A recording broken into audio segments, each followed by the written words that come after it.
अगर आपने अभी तक हमारा चैनल सब्सक्राइब नहीं किया तो अभी सब्सक्राइब करें और बेल आइकॉन को क्लिक करके हमारी लेटेस्ट वीडियोस के बारे में अपडेट। अस्सलाम वालेकुम, हमारे चैनल में खुश आमदीद। राहील को जब सारी हकीकत का पता चल जाता है कि उसने अपनी माँ और फरीहा के कहने पर चांद के साथ क्या जुल्म किया तो वो पछताता है, रोता है। पहले तो वो ये सोचता था कि उसे तलाक दे दे, मगर उसका बाप उसे मना कर देता है। वो बहुत रोता है। उसका बाप अपनी बीवी को घर से निकाल देता है कि जिसने भी मेरे बेटे को दुख दिया वो इस घर में नहीं रहेगा।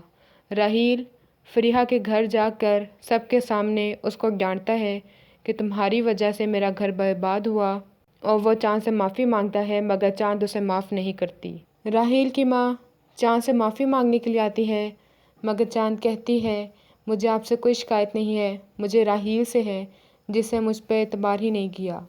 राहील सारी बातें सोचते हुए कि अब चांद उसे माफ़ नहीं करेगी, उसका एक्सीडेंट हो जाता है।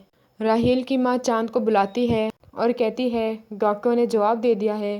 चांद फ़ौरन भागते हुए आती है, मगर राहील तब तक मर चुका होता है।